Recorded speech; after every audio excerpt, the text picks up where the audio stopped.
श्री कृष्ण कहते हैं, नया नया तो सब कुछ अच्छा ही लगता है। सच्चाई तो पुराने होने के बाद ही पता चलती है, फिर चाहे वो कोई चीज़ हो या इंसान।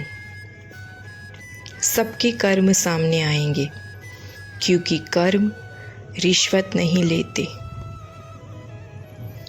तुम्हारे जीवन में जो कुछ भी हो रहा है उसे होने दो और निश्चिंत रहो, क्योंकि तुम्हारे ईश्वर ने तुम्हारी सोच से बेहतर तुम्हारे लिए सोच रखा है।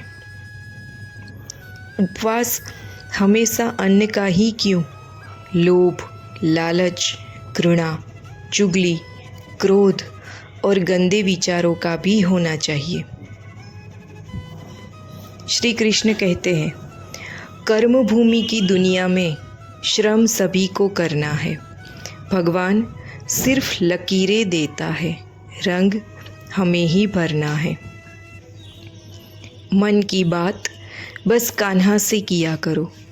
दुख को सुख में बदलने की शक्ति बस उन्हीं के पास है। कलयुग में केवल भगवान की भक्ति से ही मोक्ष प्राप्ति संभव है। श्री कृष्ण कहते हैं, जीवन में प्रयास सदैव कीजिए। लक्ष्य मिले या अनुभव, दोनों ही अनमोल है। जिस इंसान की कुछ समय के बुरे व्यवहार की वजह से उसको हमेशा के लिए बुरा मत समझो। कभी कभी हालात बुरे होते हैं, इंसान नहीं। महाभारत इस बात का सबूत है कि जिस दिन अपने हद पार कर दे उस दिन अपनों के खिलाफ शस्त्र उठाना भी धर्म है। इंसान के जीवन में एक समय ऐसा भी आता है जब उसे अपने वफादार होने पर पछतावा होता है। अर्जुन ने सिर्फ एक ही निर्णय किया था कि श्री कृष्ण चाहिए। बाकी के सारे निर्णय स्वयं श्री कृष्ण ने ही कर दिए थे। याद रहे, आपका पहला निर्णय ही महत्वपूर्ण है। जो धन दूसरों की भलाई करने में मदद न कर सके तो ऐसे धन का कोई मूल्य नहीं है।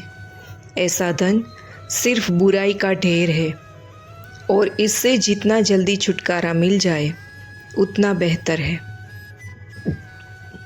गीता में लिखा है, जब अपने लोग बात छुपाने लगे तो समझ लो साजिश गहरी रची जा रही है।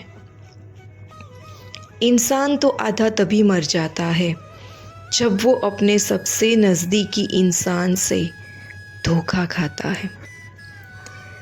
जिंदगी में हमेशा एक बात ध्यान रखना, जो चीज़ कमा सकते हो उसे दूसरों से मांगना बंद करो। श्री कृष्ण कहते हैं, किसी को सुनने से ज़्यादा उसे समझने की कोशिश कीजिए, क्योंकि हर कोई उतना कह नहीं पाता जितना वह महसूस करता है। अर्जुन सा असमंजस आएगा तो हिस्से में श्री कृष्ण भी आएंगे। श्री कृष्ण कहते हैं, बीते कल का अफसोस और आने वाले कल की चिंता दोनों ऐसे चोर हैं जो हमारी आज की खूबसूरती चुरा लेते हैं। जैसे आग धुएं से और कांच धूल से ढक जाता है, वैसे ही इच्छाएं इंसान के ज्ञान को ढक देती है।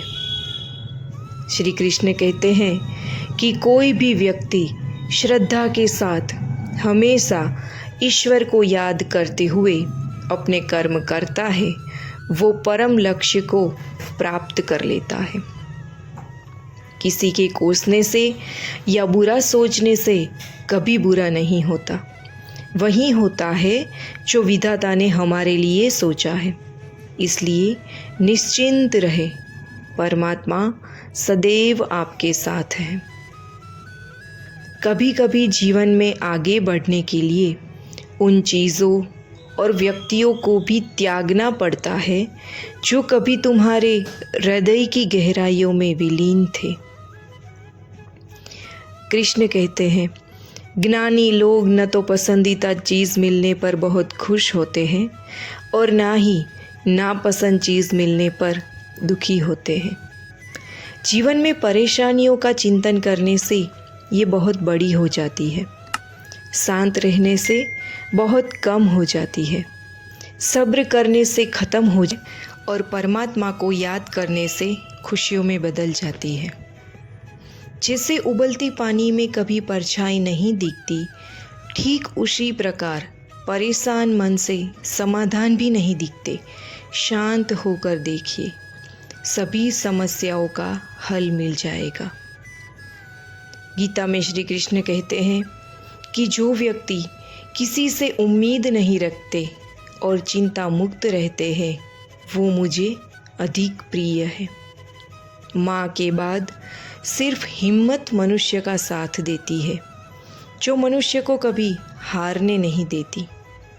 मीरा कहती है, हमें तो राह तकने से मतलब है गिरधर, मसला तो तुम्हारा है, लेकिन तुम आओगे ये भरोसा भी हमारा है। प्रेम, दोस्ती और अपनापन, इन चीज़ों के लिए हाथ फैलाने पड़े तो ये ना ही मिले तो बेहतर है। गीता में लिखा है, दान करने से रुपया जाता है, लक्ष्मी नहीं। घड़ी बंद करने से घड़ी बंद होती है, समय नहीं। झूठ छुपाने से झूठ छुपता है, सच नहीं। आप कितने भी अच्छे क्यों न हो, ऐसा कभी नहीं होगा कि आपसे सब खुश हो। श्री कृष्ण नाम का महत्व ना जाने वह अज्ञानी अभागा है। जिसके दिल में श्री कृष्ण बसे हैं वह परम सौभागा है। आज मुश्किल, कल थोड़ा बेहतर होगा, बस उम्मीद मत छोड़ना, भविष्य ज़रूर बेहतरीन होगा। विषयों का चिंतन करने वाले पुरुष की उन विषयों में आसक्ति हो जाती है।